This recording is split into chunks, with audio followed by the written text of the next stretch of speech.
Малите приказни голем ум даваат или македонски фолклор за раѓање и воспитување на децата. Ете, тоа е новата книга на професор доктор Марко Китевски. Добар ден, професоре, добре ни дојдовте во студиото на Македонската телевизија. Реков 66-та, 7-ма книга, вие се насмеавте дека престанавте да броите. Добро, сега не е важно колку книги, туку што има меѓу кориците. Што има меѓу кориците. Овој пат е интересно дека повторно, нели, вашата научна истражувачка работа низ годините наназад се пресликува низ овие страници, инспирирана повторно од неисцрпниот извор на македонската фолклорна ризница. Фолклор наменет за раѓањето и воспитувањето на децата, за кое што, нели, нашиот народ од секогаш придавал, обрнувал особено внимание и значење давал. Кажете ми, колку време ја подготвувавте книгава? Видите, книгата колку време е подготвувана е релативно, туку колку време е работено над овој материјал. Значи, 50 години работам на фолклорот и некои од овие содржини навистина пред 50 години се запишани. Уште како студент, кога работев како надворешен соработник на Институтот за фолклор, запишував фолклорни материјали и етнографски, и меѓу другите ми беа интересни и овие материјали, особено тие кога децата не траат, и во Дебарца, мојот роден крај, запишав интересни материјали кои што и тогаш некои записи објавив, а некои останаа до денес. Па работејќи над оваа книга, сето тоа искуство, мојата работа на македонската народна култура, дојде до израз во оваа книга. Инаку, да кажам и тоа, дека ми се чинеше дека ваква книга треба во нашата култура, заради тоа што гледам доста млади што имаат потреба од вакви сознанија, преку интернет разменуваат искуства, информации, некогаш дури и погрешно, и во обичаите има доста суеверие, меѓутоа барем ова е наша народна култура, традиционална македонска култура, и сакав на едно место да биде и тие обичаи во врска со раѓање, бремени жени, па потоа крштевање, да речеме првите денови од животот на детето, па заодување, првото запче и така натаму, но и оние први песнички што ги учат децата, па и тие приказни со поучна содржина кои што родителите или бабите и дедовците им ги кажуваат и читаат, така што овај фолклор сакав да се најде на едно место. А навистина нашата фолклорна традиција има многу богат материјал и во записите на Цепенков, Шапкарев и другите собирачи, но и подоцнежните записи нудат богат фолклорен и етнографски материјал на оваа тема. Фактички во 6 делови би рекла е, верување, суеверија, пред малку вие говоревте, нели, само да им објаснам и на нашите гледачи, заради следното прашање, нели, бајања за жени, леунки и мали деца, приспивни песни, залагалки, брзозборки, бројници, закачки, пословици, поговорки и гатанки, што рековте, македонските народни приказни со поучна содржина. Има нешто интересно што како нишка се провлекува во оваа книга. Книгата е посветена на вашиот внук, малиот Марко Китевски, кој ви беше инспирација, токму како што рековте пред малку, како еден својвиден прирачник за младите родители. Меѓутоа, тука се поместени и сеќавања и записи всушност и на вашата мајка. И на голем број други, нели, луѓе кои низ годините наназад ги... Па тоа се тие записи што во изминативе години ги запишував на терен и од мајка ми, и од други жени во Дебарца, и во Охридскиот крај, и во Димир Хисарскиот, кај што собирав материјали, значи она што остана како записи, но и они објавени материјали од многумина наши запишувачи на народни умотворби. Кажете ми, колку во таа ваша научно-истражувачка работа доаѓавте до сознание, колку се слични, колку се различните верувања, обичаи, кога станува зборове, да речеме, за раѓањето на детето? иако се различни од едно место до друго, ете, ќе видите таму дека имам застапено материјали и од Цепенков, значи од Прилепско, и од Шапкарев, од неколку места, и од Солунско, и од Скопско, и од Охридско, и од Мариовскиот крај на Крстобинев, и од Егејскиот дел на Македонија, од Бапшур и од Вмбел, од селата. Значи, иако од цела Македонија, иако се разликуваат во некои детали, сепак ги обединува една целина, она што представува специфика на македонското народно творештво. И значи, иако има во детали разлики, сепак има една основа која што се исти тие обичаи. Најверојатно основата е за да се олесни, односно да се има здрав пород и убаво воспитани деца, односно деца кои се иднината всушност од убаво воспитано дете со морални доблести и вредности станува вреден и чесен човек, предпоставувам. Значи, прво во овие обичаи, иако наслов носат обичаи и суеверија, иако има многу суеверие во нив, сепак целта е да се добие здрав пород, заради тоа се тие што вика Шапкарев предпазни мерки или мерки за заштита на родилката, да речеме на бремената жена и подоцна на леунката и така натаму, да се обезбеди нормален, здрав пород, а потоа да се води сметка за неговото воспитување. Значи, иако се работи за суеверие, сепак има многу нешто што е резултат на животното искуство. Поради тоа и лекариве сега викаат нешто од обичаите ние прифаќаме.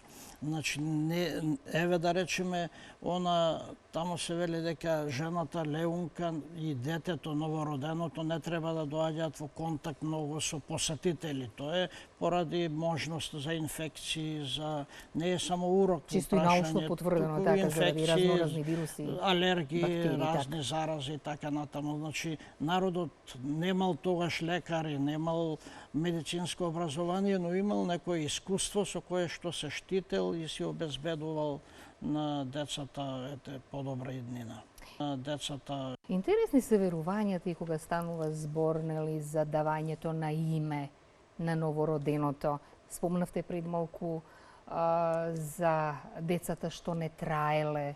Да, значи кога не траеле деца се давале посебни имиња, да речеме Трајко да трае, Стојко да обстои, Трајанка, или Трајче, Живко да биде жив и така натаму, таквите имиња, но најчесто имињата се давале зависно од до кој или на кој празник е родено, или пред и по празникот.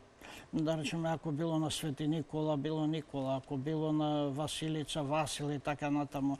Најчесто имињата така се давале, иако се давале и на некој од фамилијата да се спомнува името, да се продолжи родот и така натаму. Значи имало различни начини по кои се добивало името. Тука е нели улогата на кумот. Во животот на кумот водел човекот, сметка така, за на тоа. детето. Заради тоа во записите стои дека првпат името го слушнувале на крштевањето и некои деца што биле тука трчале дома да кажат и за тоа добивале подароци, да кажат името на детето. Името на детето се давало на крштевањето. Тогаш кумот го кажувал името првпат, а некои деца специјално за тоа задолжени трчале дома на мајката да кажат, бидејќи мајката не присуствувала на крштевањето. Тука се и верувањата поврзани со трите наречници кои доаѓаат. Тоа е третата вечер, тоа се верува, навистина се верува дека наречниците доаѓаат на третата вечер и одредуваат судбината на детето.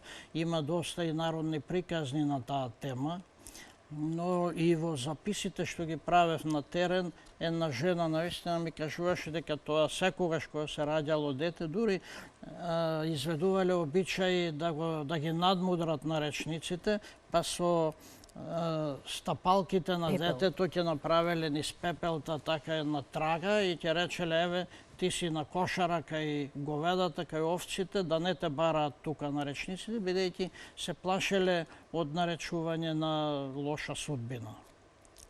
Што е со постапалките, односно при проодувањето на детето повторно, и тука има верувања кои и ден денес се можете популарни кај младите родители, нели, при проодувањето, да речеме, на Значи, сите први работи, и проодувањето, и првото запче, и некои други работи се проследени со обичаи, верувања, со давање поклон, еве да речеме тој што ќе го види првото запче треба да го дарува со кошулче или некој друг дел облека, или при проодувањето исто така се правеле обичаи, се давале се давало на комшиите честење, еден вид што го викаме денес. Меѓутоа, значи сите тие поважни моменти од животот на детето биле проследени со обичаи и верувања. А навистина многу важни моменти имало при раѓањето на новиот член во семејството, особено ако било прво.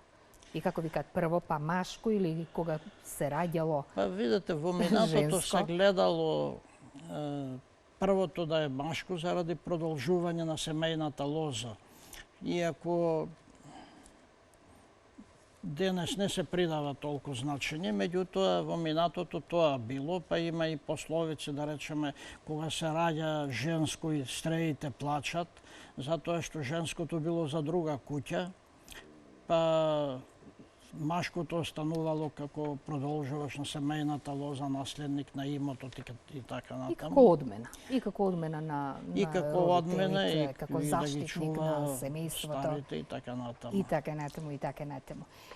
На едно место прочитав нешто што навистина за прв пат ми го привлече вниманието, а тоа е култот на Богородица, која што е мощно почитувана и кај муслиманското население, и која што секогаш била повикувана дури и кај жени кои имале тешко пораѓање, иако не биле од христијанската вера. Да, Богородица прво е заштитничка и на жените општо, и на бремените жени, на родилките, на леунките и така натаму, и на малите деца. И ете останало дека таа била почитувана и од жените муслиманки кои што кога имале тешкоти во породувањето ја повикувале Богородица, ја викале Муаремана, дојди да ја помогнеш на ова мачна жена и така натаму. Тоа е запис кај Цепенков кој што е сведоштво ете за едно минато кај нашиот народ, за еден со сегашен збор речено соживот меѓу верите, меѓутоа ете Богородица останала да биде запаметена и почитувана пошироко. Одовде и она што нашите стари го правеле во воспитниот процес, во воспитно-образовниот процес на децата во рамки на семејството. Тука се, рековте, приказните со поучни содржини, во кои што најверојатно желбата било да се измоделира карактерот на идниот возрасен човек кога станува збор за сознанието што е добро, што е лошо, што е честно, што е нечестно, што е праведно, што е неправедно. Видете, значи децата во тоа време, зборуваме сега за едно минато време, беа постојано со родителите и од родителите учеа. Немало тогаш ни школи, немало ни денешниве овие модерни средства, телефони или интернет или телевизија и така натаму.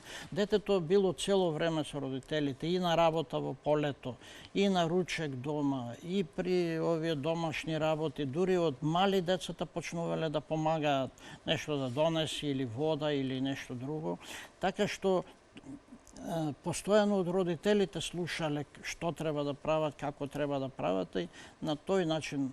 Меѓутоа, од родителите навистина учеле и добри и лоши работи, имало и лоши луѓе и тогаш. Меѓутоа, тие народните умотворби, сепак приказните, биле еден вид лектира, нивна прва лектира. Најпрвен се почнува со овие кратките говорни народни умотворби, брзозборки, броеници, залагалки и така натаму за децата од помала возраст.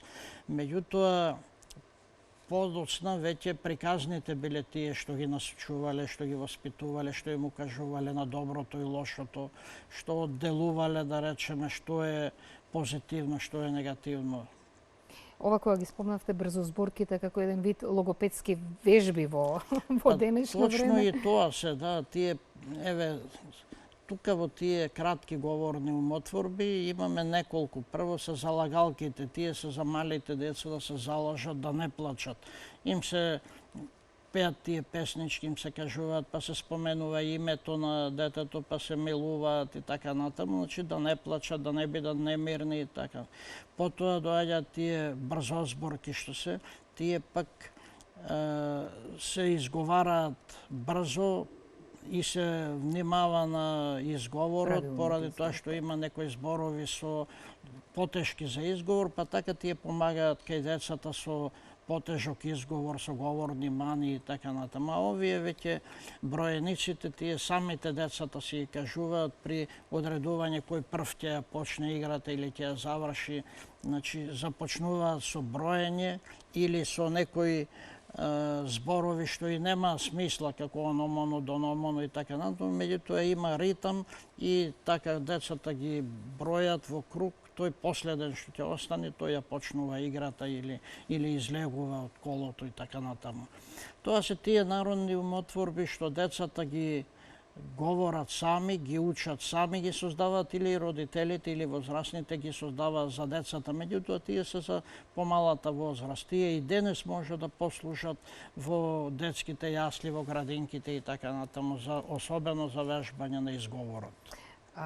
Ма кога го спомнавте ритамот, кај приспивните песни има вистински бисерни стихови кои што се израз на колективниот гений, на Па, приспивните песни ги пееле мајките или бабите при заспивање на децата и тие содржат една монотонна мелодија која што е во функција да ги успие децата. Тие најчесто оди тоа со лулањето на лулката, оти ги заспивале порано во лулки и така таа монотонна мелодија помагала побрзо да заспијат, меѓутоа во тие песни се искажуваат и добри желби за детето да спие, да порасне, да стане јунак, да има добра иднина, да се ожени судбина, да му го земе на царот.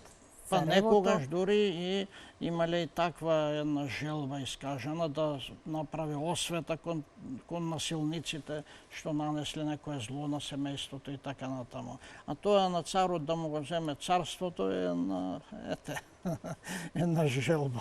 Или да стане голем јунак. Голем јунак, секако се сакало да стане голем јунак. Или вистински човек со изградени морални вредности. Да. Што ви беше, да кажам, најинтересно, или можеби прашањето би го преформулирала, што во сите овие изминати децении наназад, колку што професор доктор Марко Китевски истражува, нурнува во таа бесценета ризница од македонската народна култура, што најмногу ви оставило впечаток? Која е таа фасцинација што и понатаму ве тера да откривате нови записи? Има многу впечатоци, многу предизвици. Народното творештво навистина е бесконечно море на идеи, содржини, теми и така натаму. Има многу нешто, има песни, да речеме, кои што се антологиски, кои што ме предизвикуваат да составам антологија на најубавото во поезијата или најубавото во приказните. Некои такви антологии веќе имам објавено. Меѓутоа, ете, секогаш се наоѓа некоја песна што ќе те воодушеви, што ќе предизвика емоции. Како што и во обичаиве има, ќе откриеш некој обичај што не си го знаел, ете, а што заслужува да биде регистриран, запишан и така натаму. Вашата книга Македонските слави и празници веќе доживеа, нели, и второ и трето репринт издание. Ќе откриете што работите, на што работите следно? Работам на повеќе работи. Нека биде па после ќе кажеме.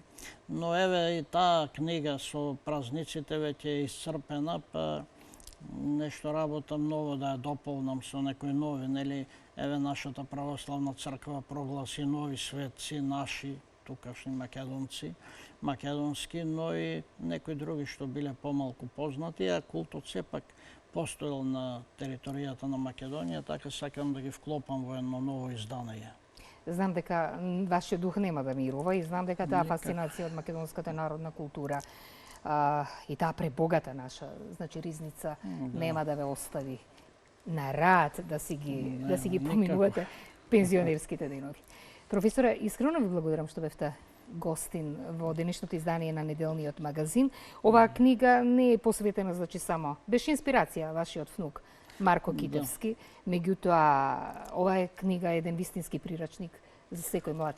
Па се надевам дека и младите ќе имаат во тоа прирачник, но дека ќе биде користена и во овие предшколски, школски установи, дека доволно луѓето ќе најдат мотив да ја читаат и да им читаат на децата. И да дознаат нешто повеќе за она што нашиот народ, нели, низ годините, низ вековите наназад го... Тука е вградено и она наша вера македонска и христијански традиции, иако многу нешто во обичаите од предхристијанскиот период, поради што може да се најде и кај другите вери, и кај муслиманите, да речеме, и кај другите кои што ги почитуваат обичаите, многу нешто од предхристијанскиот период, но има доста христијански вредности кои што се вградени во нашата народна култура. Благодарам уште еднаш. Ни беше чест и задоволство што бевте гостин од ова издание на неделниот магазин. Тоа беше професор доктор Марко Китевски, а вие останете и понатаму со нас.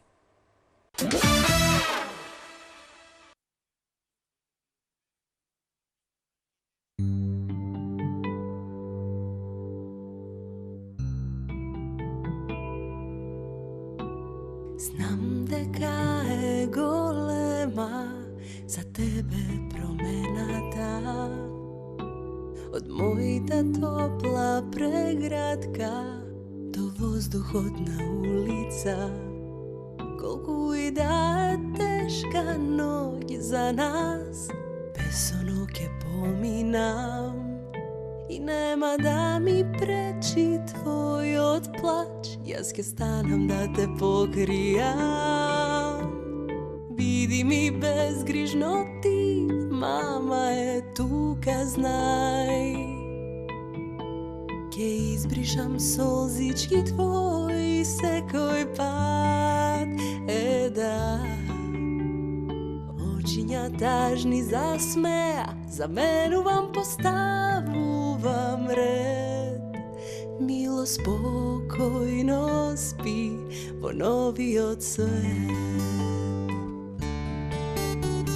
Нема да ме исплашат тоа што зборува, дека било многу напорно деца да се пораснат. Колку и да е тешка ноќ за нас, без оно ќе поминам и нема да ми пречи твојот плач. Јас ќе станам да те покријам. Биди ми безгрижно ти, мама е тука, знај. Ќе избришам солзички твои секој пат, да. Очиња тажни засмеа, заменувам, поставувам ред. Мило спокојно спи во новиот свет. Биди ми безгрижно ти, мама е тука, знај. Ќе избришам солзички твои секој пат, да. Очиња тажни засмеа, заменувам, поставувам ред. Мило спокојно спи, мило спокојно спи, мило спокојно